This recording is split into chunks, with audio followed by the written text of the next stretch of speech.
Okay, I am Dean Jelani Cobb of Columbia Journalism School. I'm happy to officially welcome all of you here today for our second forum and our second collaboration with Vital City, our second mayoral forum on public safety. We have invited all candidates We have invited all candidates, and we are happy to have our second forum. And we are very happy to have with us Errol Louis of New York One, who will be moderating this discussion. And we are very appreciative of having mayoral candidate Curtis Sliwa with us here this afternoon as well. And I will turn the microphone over just in a moment to Greg Berman of Vital City, who will issue a welcome on behalf of our partner. I will say very quickly that we continue to partner with Vital City. We're very appreciative of the work that they do, and we're very appreciative of any opportunity we have to work together on these kinds of forums and events. So Greg.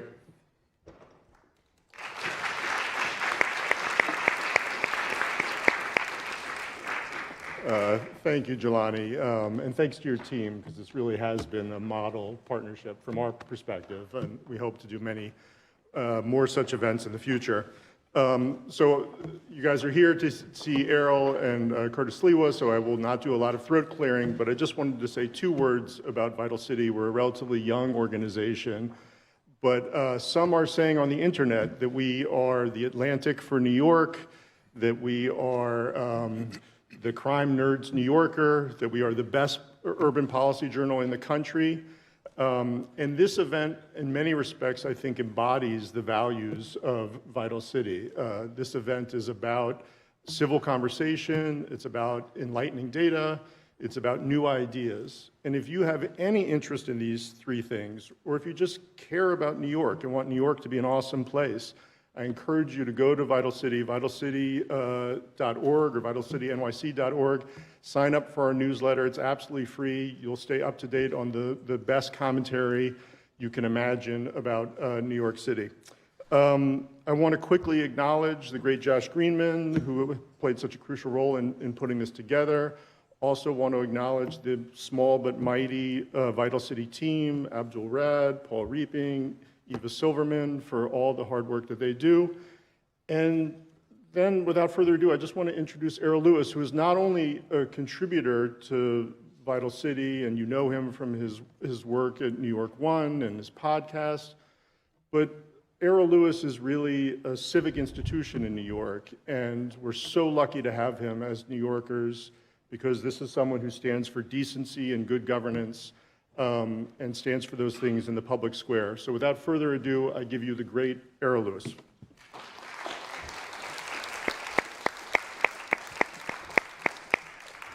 One other thing that I forgot, well, 2 other things, 10 seconds or less. We have a class that will begin shortly after the end of this. So at precisely 1 p.m., we need people to exit expeditiously. And so if we can just kind of move out, and we can continue to talk in the lobby. Mrs. Sliwa has graciously agreed to answer any questions people have in the lobby, but we have to make sure that this classroom is available for the class after us. And I also am remiss because I didn't thank the tremendous team from Columbia Journalism School that worked on this event as well. All right, Errol, it's all yours. Okay, thank you very much. And thank you for joining us. I'm Errol Louis, the political anchor at Spectrum News, New York One. We're going to talk for the next, looks like 52 minutes. We will be out of here promptly on time.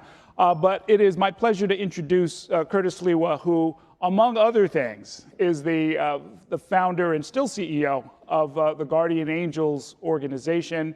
You can read about it. It's historic. It was a big, big deal in this town from the very moment that it arrived. He was 4 years ago and is now the Republican candidate for mayor of New York City. For a long time, he was one of my partners and used to appear on New York One on Inside City Hall every week. If you missed any of that, a lot of it is online, but it was a wonderful, wonderful segment that we later had to switch some things around. But I enjoyed working with him then, enjoy talking with him now. Curtis Sliwa. Thank you.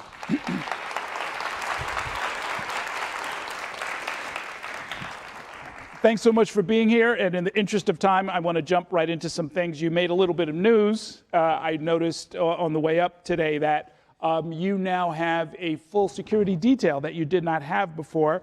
According to the reports, it said because of credible threats. What can you tell us about that? I'm the oldest candidate, 71, and Errol, you know, you've seen me come and go. I've never had security.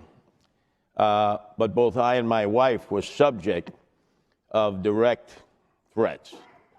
And so over the weekend, I had armed security with me for the first time. Now, you got to understand, I'm a guy who was targeted by the Gottis and Gambinos and shot 5 times with hollow point bullets. I never had armed security.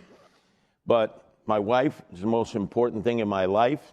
Obviously, the rhetoric is way too high. Zoran Mandami is getting all these threats. We need to lower it. Let the people decide in the election.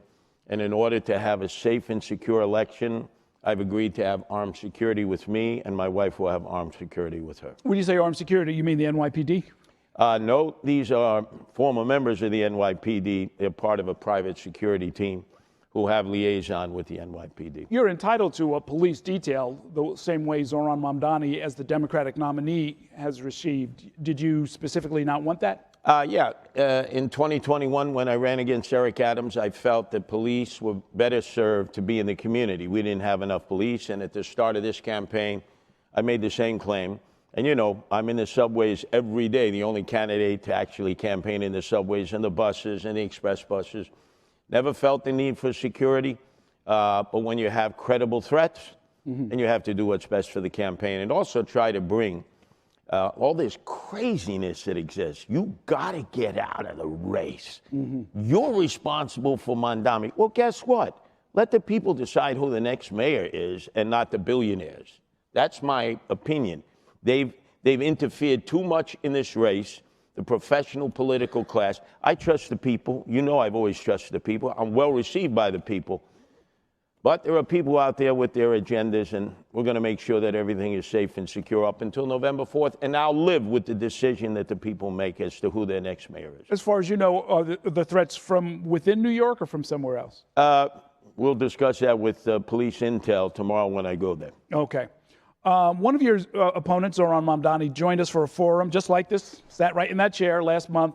Another, Andrew Cuomo, has not yet agreed to attend. I'm wondering if you think he should, and if you're, well.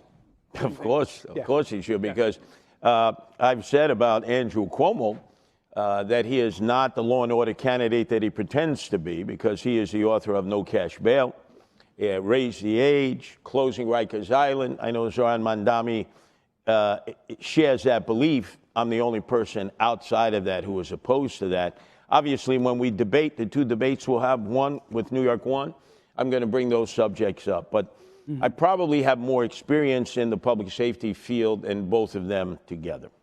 In general, I want to talk less about what is working as a political campaign position and more about what's going to happen in 88 days or so from now when the next mayor is sworn in, and what happens if that happens to be you. Let's start out, I guess, with how safe is the city now? And I don't just mean a static quantity of safety, more or less of this or that number, but sort of the profile, the shape. How are things going as far as you're concerned? Well, because I am in the streets and subways every day, I hear from a wide variety of people. The people who feel most stressed out, women. And I don't think in this election cycle women's voices are being heard. Because my wife, who made our first TV commercial, and Errol, I stayed quiet. Everybody who knows me, I've never stayed quiet in my life. She pointed out how even in the subways and streets, men are sexually harassing women. They're perving on women. They're making life so threatening in what they call these random attacks. Well, a random attack, you're targeting women. And we don't seem to be prioritizing them. Look, they're the majority of the workers. Many of them are the single-parent leaders in the household who pay all the bills and raise the kids. And if you consider nightlife, they not only own restaurants, bars, and nightclubs, they manage them, they work there. And the one universal thing they say to me, I can't keep affording to pay for yellow cabs, Lyfts, and Ubers. We're not focused on their needs. And I think we do ourselves a disservice because a lot of them are just not coming out into the streets and going into the subways at different times. So now, I mean, for the first quarter of this year, homicides are down 34%, shootings are down 23%, assaults are near 25-year highs. So there's these different numbers that are out there. What number do you want to be judged by if you're, again, sworn in 88 days from now? Well, I'll give you an example, Errol. I heard the police commissioner, Jessica Tisch, say over July 4th, wow, first time we never had any shootings. I'm a street guy. I heard a lot of bullets being fired. If the bullet does not hit the intended target, it doesn't go on the stats in the precinct. It doesn't go up to ComStat. So that means if we're gang members and I'm firing at you and I hit a tree or I hit a bird or I blow out the back window of a Toyota Corolla, that's a crime. Doesn't go on the books. Mm-hmm. So I truly believe that a lot of the statistics are suppressed. Just to give you a few, 90,000 packages a day are stolen in New York City. The mayor has admitted that publicly. So that's FedEx, Amazon, USPS, UPS. You go to the precinct and say, hey, a few of my packages were stolen. They won't take a report because if it's over $1,000, it's a felony. Then when you look at all the shoplifting that takes place, men and women who do that, they have like an easy pass to go in and out. A lot of that is not reported. And the last category is stolen mail, which definitely affects the outer boroughs that I represent. Towards the end of the month, Social Security checks, debit cards, credit cards, they go right into the box. They don't even wear a mask. They wave.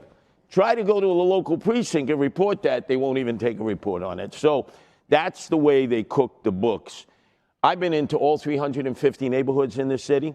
Some are friendly, some are not. I've yet to find one person say, oh, Curtis, you know, you're really exaggerating this. I feel so much safer and more comfortable in New York City. You have an interesting proposal to create a long-term plan for crime reduction.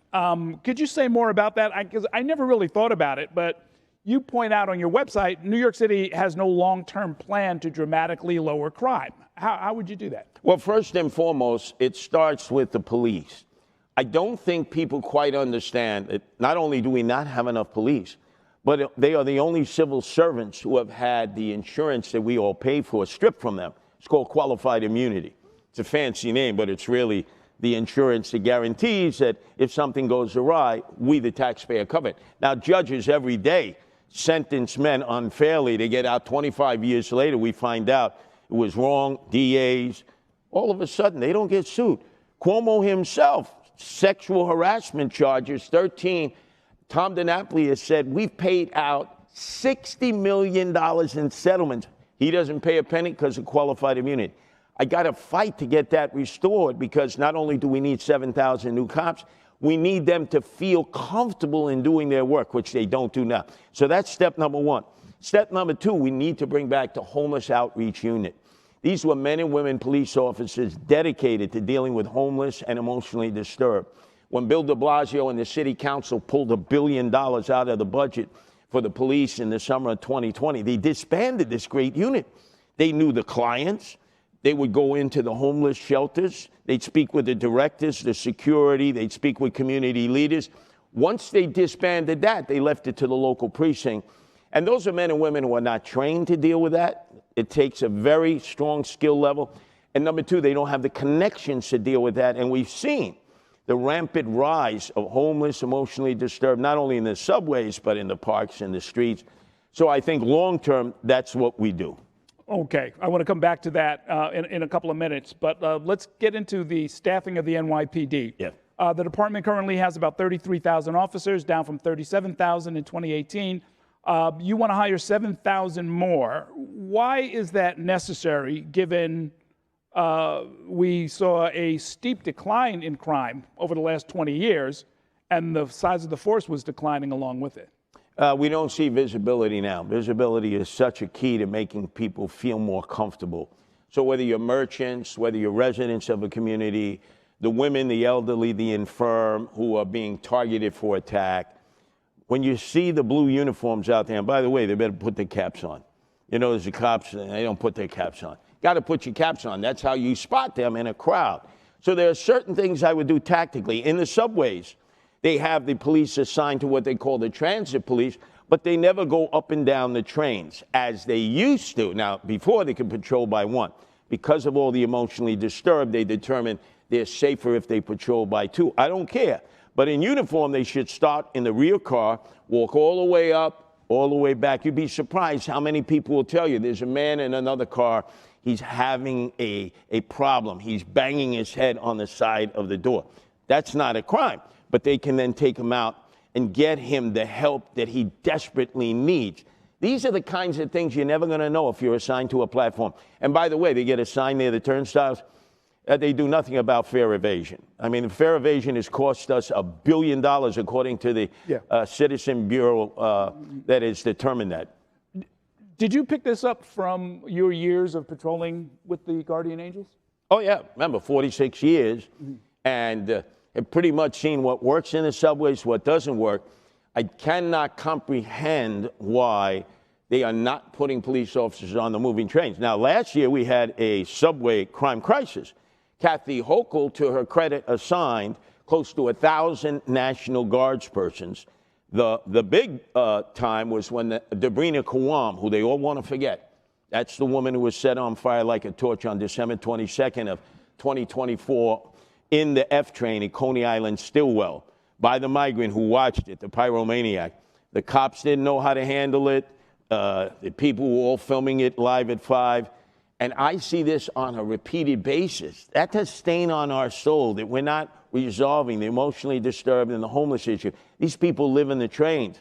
It's not good to live in the trains. Does any of this change because there are now cameras on apparently all of the cars? No, they're not in all the cars, but they're in a lot of the cars. Yeah. In fact, we had on the train down at Whitehall Street, this was the most bizarre thing I've ever experienced since I was 5 years old, 1959. I've been riding the trains by myself. A man comes onto the train. It's on camera. Unfortunately, a migrant has died on the train. He rapes the migrant on the train. It's a dead person. You then watch the film continue as people come on. I guess they thought it was filming a TV show. A woman comes on later, unattached to the guy, the rapist, and she then picks the dead man's pockets. No police. Sure, you have it on, but no response because we just don't have enough cops. I've never seen anything so egregious in my life all the years that we've focused on subway patrols. And it's not getting better. It's getting worse. The department is struggling to fill the seats that are currently vacant. How would you hire 7,000 more? And are you worried about quality declining?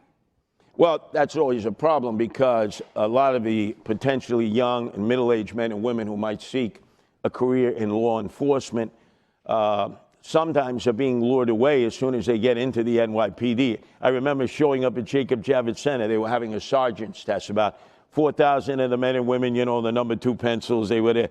They had RVs outside from the Tidewater Peninsula in Virginia, Tempe, Arizona. Come on in, offering them, right? They would bring them to their community, pay the first year of housing them, improved opportunities at moving up the ranks, feeling better as a police officer in those communities. And that's the problem. We end up recruiting a lot of men and women, and they end up leaving the department 3 years later because obviously they have the experience of the NYPD.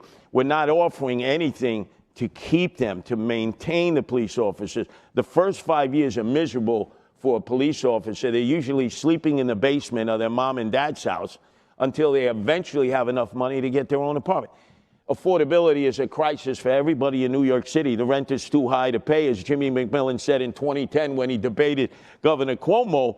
It's now way too high to pay, and include police officers say, I can't find anything affordable in the 5 boroughs. That's why sometimes you see them going all the way up to Dutchess in Orange County in order to find something affordable. You have called for increasing salaries and benefits on the front side, and yes. You say that would reduce the need for overtime? Oh, absolutely. Look, overtime should exist because there are plenty of men and women who need the overtime.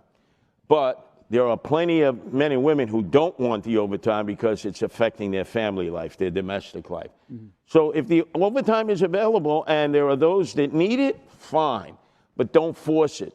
That's what's destroying the morale of the police department now. And by the way, after 8 hours, you're not as effective. If you're on 12-hour tour, you're not as effective. And speaking of that, the group that gets no attention, no recognition, the most dangerous job in the city, because I've been on the Rock, Rikers Island, Department of Corrections. They're on 12-hour shifts. It's a perpetual Errol 911 call.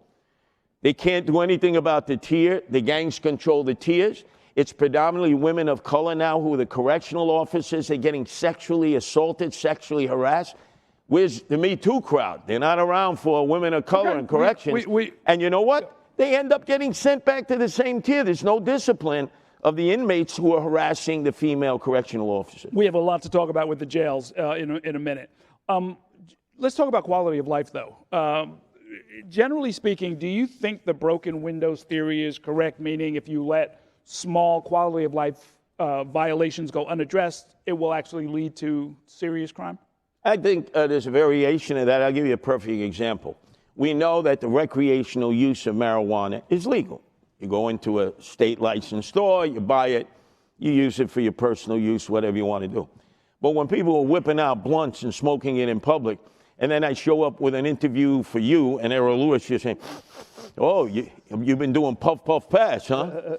It's like there's a purple haze that hangs over the city.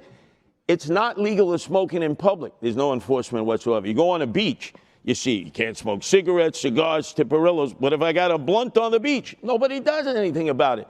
You have to enforce what is. It's legal, it's recreational, obviously medical marijuana. I've used that medical marijuana, a series of injuries I had prostate cancer, I had Crohn's disease, shot 5 times. I know the benefits of that, but you can't let people be smoking it out in public. I mean, then you smell like yourself, like you've been doobing up. So I mean, the idea or the question of having cops respond to relatively minor quality of life violations, shoplifting, fare evasion, public urination, public intoxication of whatever kind. What about the argument that it is wasteful to have one of these highly trained, highly paid officers that you want to recruit chasing after a guy, you know, for stealing a $20 bottle of shampoo? Yeah, unless you happen to be in the store and then it's learned behavior. Isn't it crazy that the number one question I get asked by people who come into New York City, whether they're tourists or they work or they live here, Curtis, we live in a city where we lock up toothpaste and we don't lock up criminals. We lock up toothpaste. You know how many times you've been in a pharmacy and you have to wait 20 minutes for an attendant to come with the keys to open up something because it's constantly being stolen. Men and women will come in with duffel bags and fill it up and then just walk out like they own the store. There's no enforcement whatsoever. Part of that is the responsibility of the DAs. The DAs will cut them loose. Under what premise?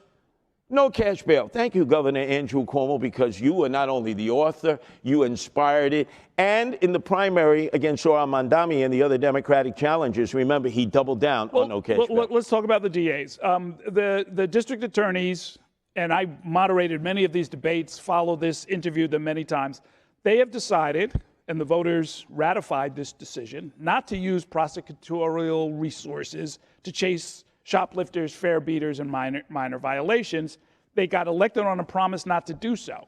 If you are the mayor and you disagree with what they're doing, where does that leave you? I put it up for charter revision. I believe, as you know, Errol, in initiative and referendum. I favored term limits. I favored ranked choice. I think it's the people's right to make those determinations. If the people make that determination, like sanctuary cities, I would have put it out there for a vote. If I'm the mayor, I'm opposed to sanctuary cities, but if the people vote for sanctuary cities, then I have to do what is the will of the people. I don't trust the politicians and the lobbyists and the professional class of people who try to control those things. I trust people to make the right decisions. I think they should. Now, I happen to know one of the DAs, as you know, Melinda Katz, who is the mother of my 2 youngest sons. So when I visit, we have conversations. Would you let go of this? That guy who set the dog on fire after killing it, no cash bail. I had I was handcuffed because of the Cuomo law, no cash bail. So whether it's humans or animals, and as you know, I have the first independent line ever, protect animals, which is no kill shelters, animal abusers go to jail. But every time I ask, the blowback I get is the Cuomo, no cash bail. Well, no cash bail. But let's put the responsibility where it belongs, which I think is with the voters. I mean, I moderated that debate with Melinda Katz. The same thing went down in the Manhattan District Attorney's race. We're going to have another debate in a couple of weeks, and I don't expect it to go any different.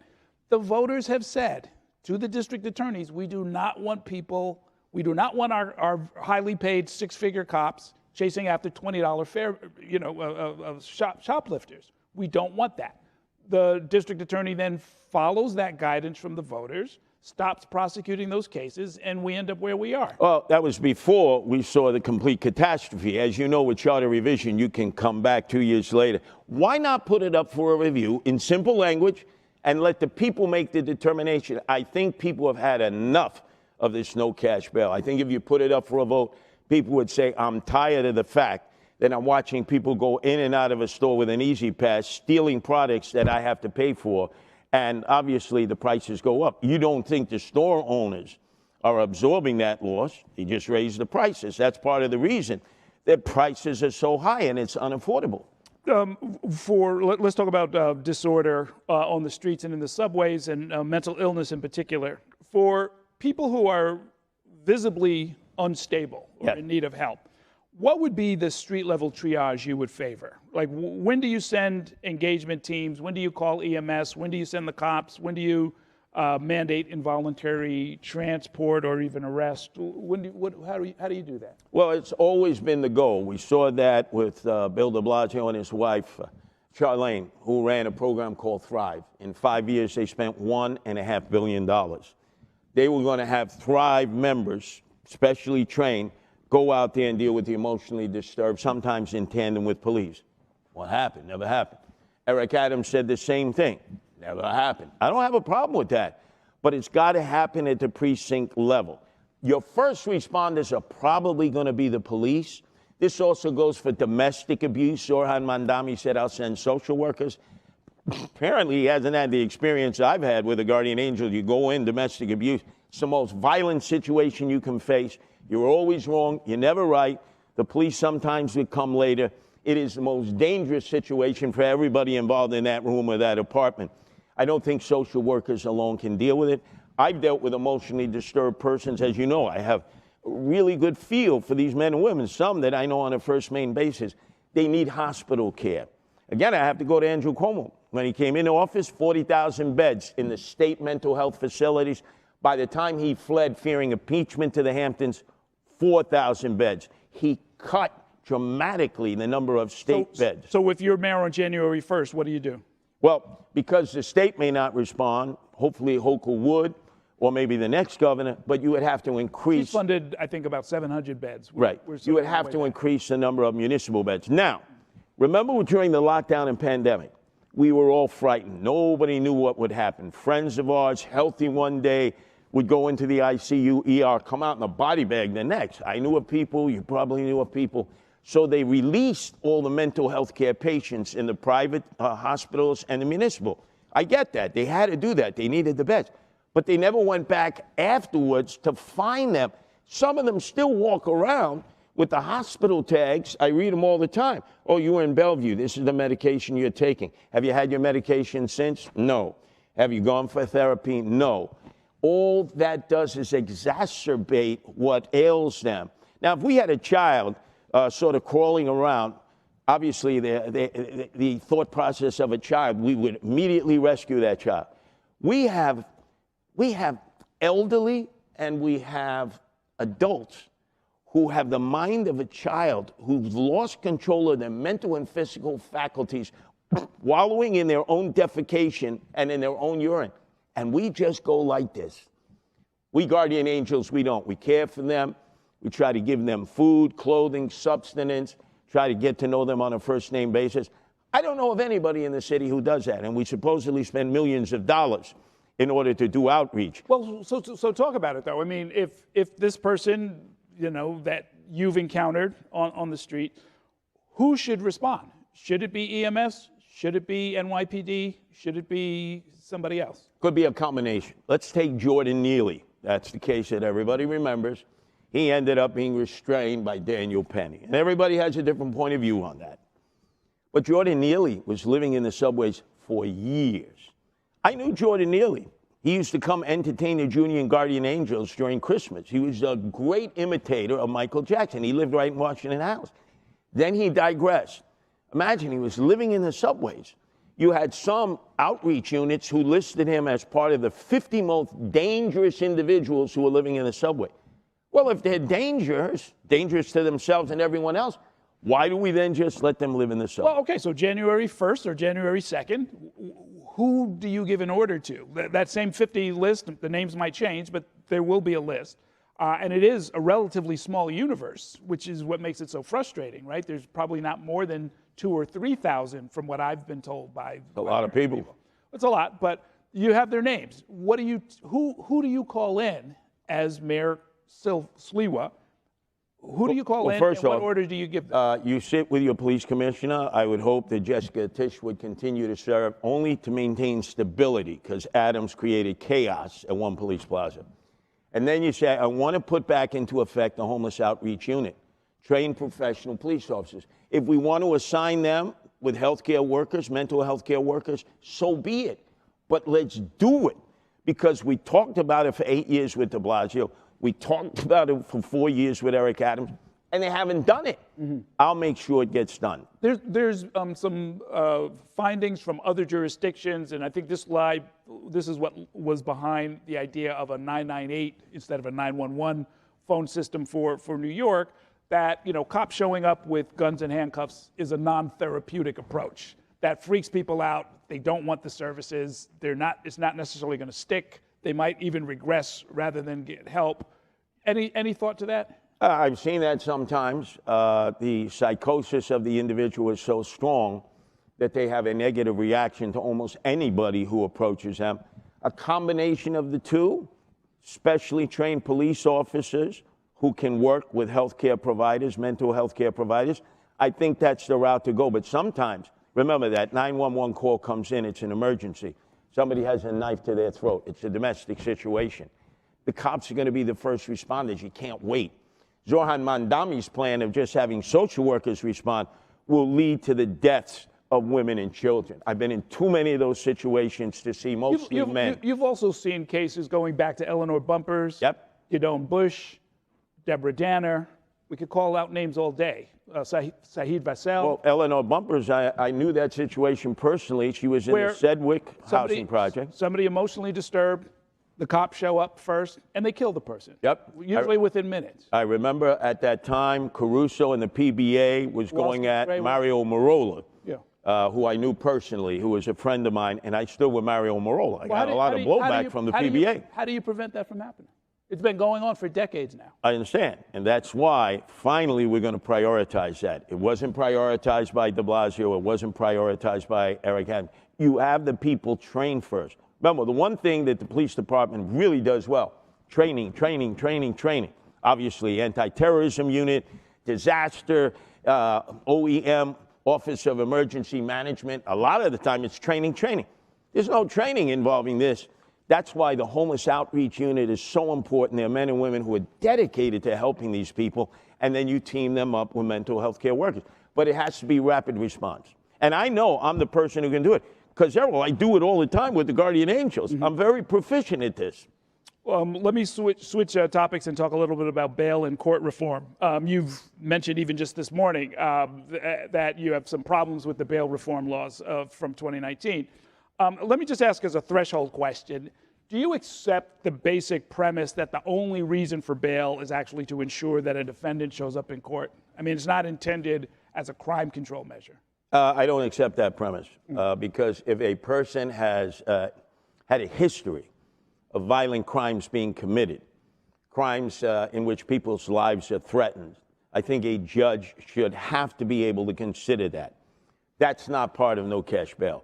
So we see a turnstile. Now, I've been arrested. You know, Errol, 81 times the first 13 years. The police hated the Guardian Angels. I've been on Rikers Island, in the dorm, in what they call Punk City, protective custody. I've seen the system inside out. I've gotten wooden shampoos and concrete facials from cops who didn't like us.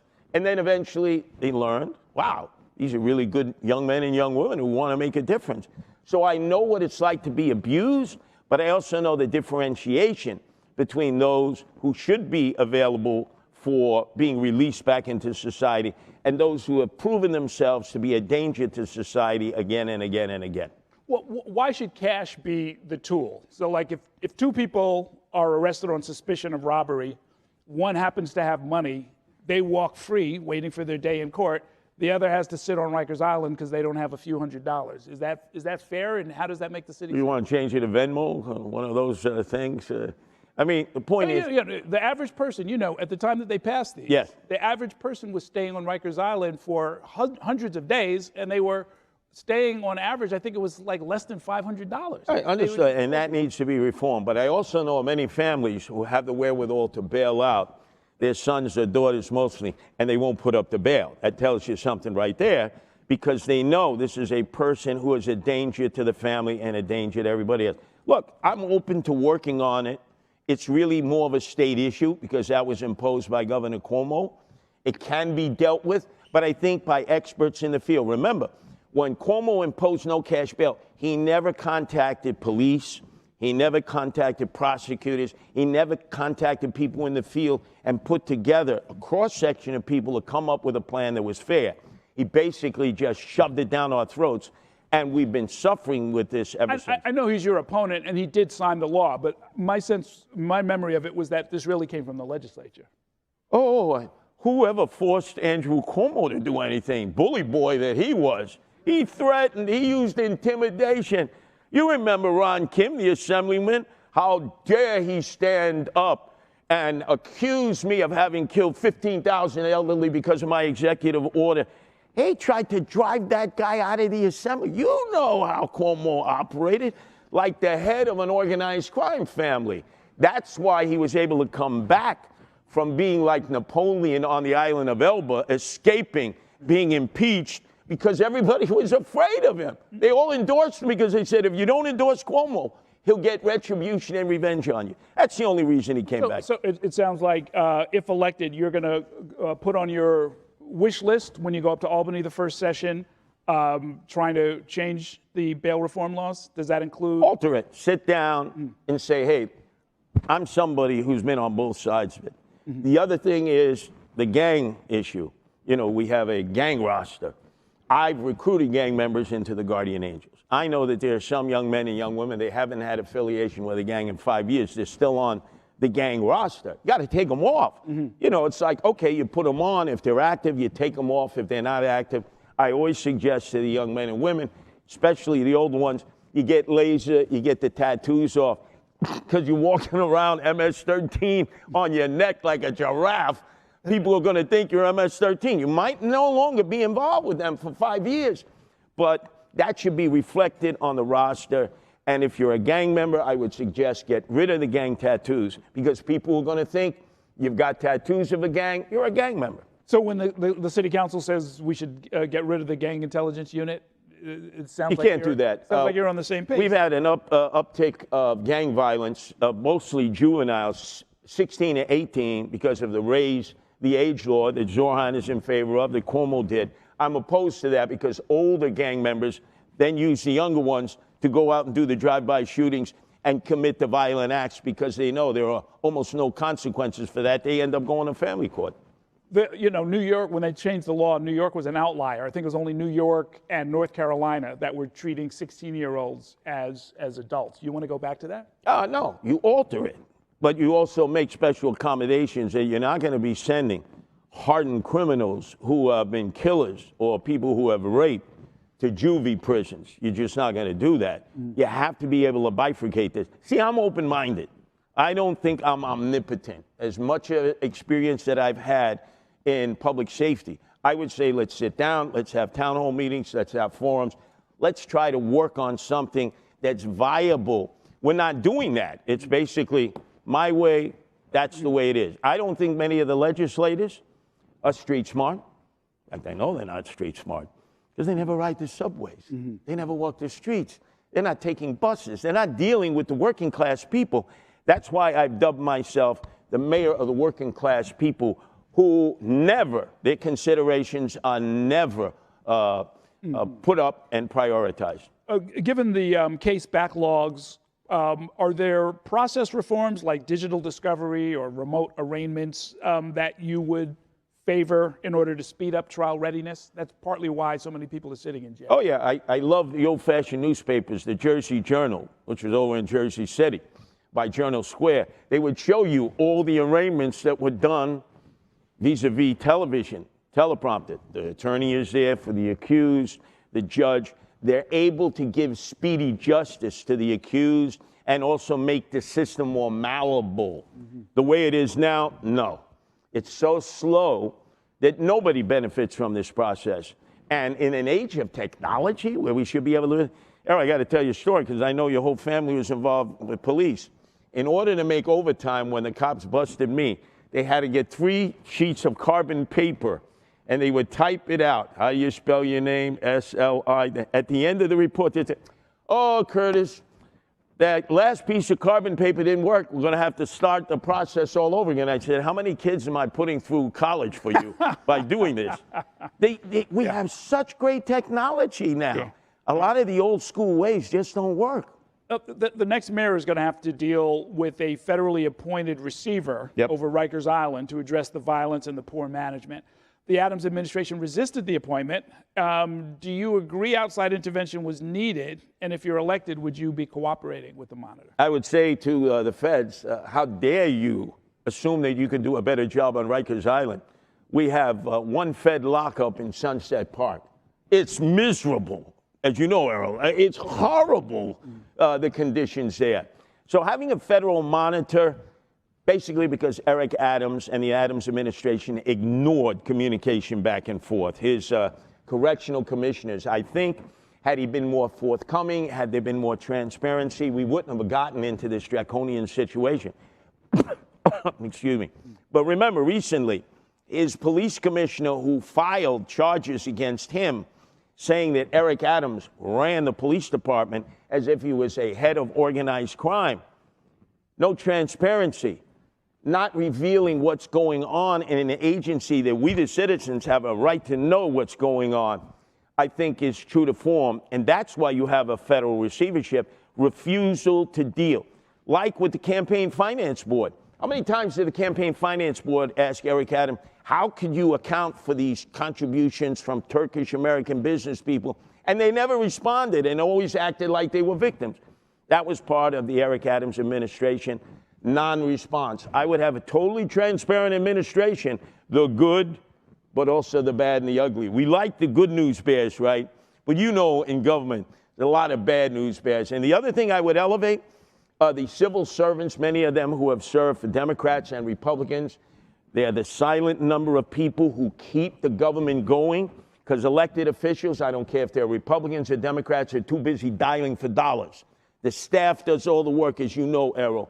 They never get put on a pedestal. They're never given an opportunity of exposing great ideas. There are correctional officers I deal with all the time. They have some great ideas. As mayor, I would sit back, I'd analyze, I'd have to sign off on it. I'd say, but you, George, you're the one who was the architect of this. You've been a correctional officer for 32 years. You know the system inside out. I want you to give the press conference and explain how this works. Wouldn't that be a novel idea? Well, I mean, it's reminiscent of how, Jack Maple and some of the other lieutenants. Yeah, wouldn't that be a novel idea? The people who actually know what goes on, the people who do the heavy lifting, who are silent, who are never given their due, would actually introduce these concepts to the citizens, and all I would have to do is just sign off on it. Let's talk some more about Rikers. Under New York law, the island has to be closed by 2027, or no new people housed there. The 4 borough jails are behind schedule. They're over budget. There are too many people in Rikers to fit in those borough jails.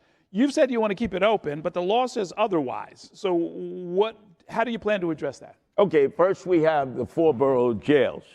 Staten Island somehow got exempted. How did that happen? They only have a couple of hundred people on any given day. Look, there's no the point being is they got exempted, so we got 4 borough jails. The original assumption was it would cost $8 billion. Sounds like an MTA project, when they're building new station. Now it's $16 billion. It's expected when they're completed, $32 billion. What I would do is say, no, let's slow down the process on Rikers. Look, I know I'm going to get sued. We're going to get sued. Legal aid, New York Civil Liberties Union. We have 1,000 corporation council members. We go into court, we battle, we win some, we lose some. But I would say to the people who need affordable housing, how about we convert what was built to be a jail into affordable housing? because the circumstances are they're brand new. You wouldn't have bars, you wouldn't have a prison. You make affordable housing. It's not going to work as a prison. As you said, we have more inmates than we have space in those new jails. What are we going to do? Shut Rikers Island down?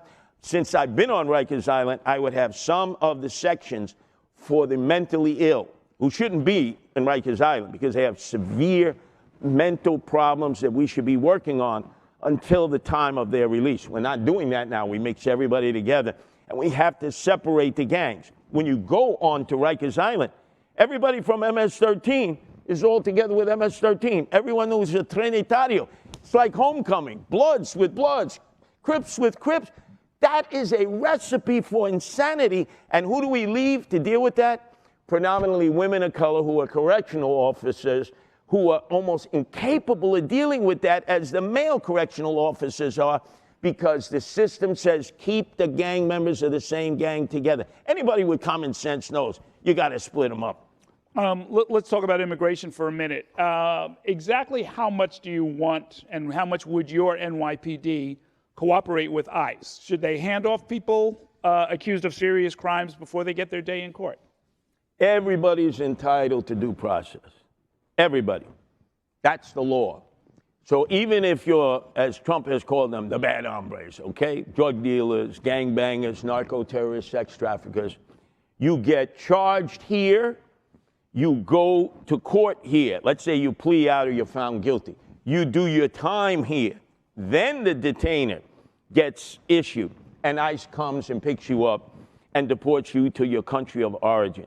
You should not be sent to a gulag in El Salvador. I understand why the Trump administration did that. You don't want people coming in, especially people who are narco-terrorists, sex traffickers, which is a real problem that I'd have the FBI, Patel, deal with, because we're not handling it very well in parts of Queens on both sides of the Grand Central Parkway, where open prostitution flourishes in Corona, Elmhurst, Jackson Heights, and Flushing. And the sanctimonious hypocrite that Cuomo is, he said, you know, Zoran Mandami is for legalizing prostitution. He is. You know who signed the law into effect? Governor Andrew Cuomo. He said it was okay. No more loitering. No more loitering. Loitering laws go away. I don't want to belabor the point, but, you know, you can talk to Melinda Katz about this. We did a story on New York One. Prostitution is not being prosecuted. The district attorneys, I mean, you might get a couple of dozen cases in the course of an entire year. And I would say, first of all, you have absentee landlords take the building. They're allowing their facility to be used for prostitution. You have madams and you have pimps. Prosecute them. You have Johns. Expose who they are, because they are the ones that keep this business alive. I would help the women. Many of them who have been forced here from either Asia or from Central America and South America who need help. A lot of them want to go back, but they can't. I understand it from the street level. I would not hold the women responsible, but the pimps, the madams, the landlords who are making money hand over fist and live in Delray, Florida because they're absentee landlords, absolutely, they got to be prosecuted. But you're going to have your cops arrest make these arrests, even if the DA has no interest in it, and over and over, and then shine the light on the DA and force the public. Say, I'm trying to do our job. Look at what the DA is doing here. I want to protect the women in this trafficking. I want to go at the sex traffickers, some of whom are part of the narco terrorist organizations that exist in foreign countries that are imprisoning their own people. We got to help them win. That's what I'm saying. This whole discussion of being mayor never talks about the plight of women. Have you ever heard them talking about the plight of women? How they get abused, how they're in sex trafficking, how we don't do anything to rescue them, how they're targets of random assaults, sexual harassment, perversions. I want to prioritize women and take care of them. I was raised by my father and mother. You take care of the elderly, the infirm, the children, and especially the woman. What kind of a man is not going to take care of women who are in distress, especially if we know it? Okay. This is a question from Zach Jaworski. He's a Stabile student here at Columbia Journalism School. In 2021, you said that you don't believe the mayor of New York City needs police protection, specifically if they call for defunding the department. Do you stand by that statement today, even with the increased political violence in America? No. Like other things, I amend that. I see what Zoran Mandami is going through. I'm aware of the threats. They're serious. He has a different political philosophy than me. He's got a wife, he's got staff, he's got people that are loyal to him that are under threat. We need to make sure we take care of everybody, whether you're running for office, elective office.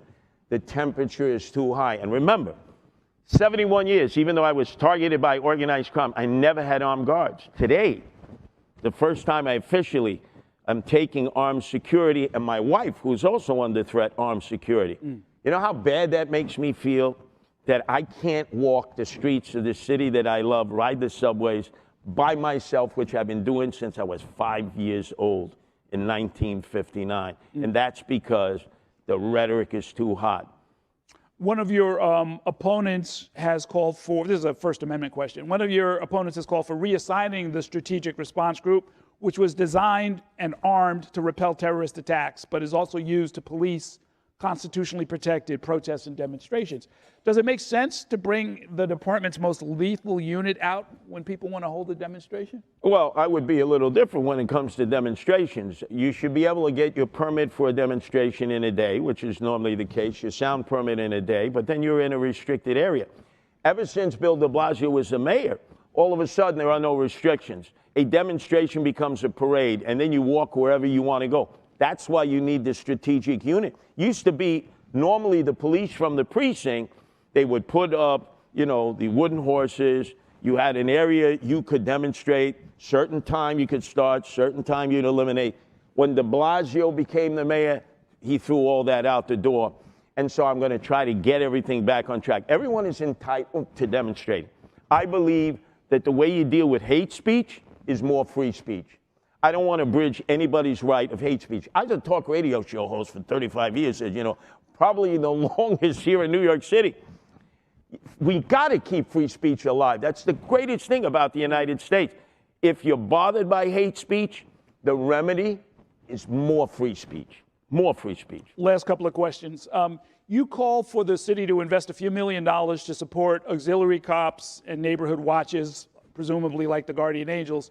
To the extent that there's a conflict of interest there, how would you handle it?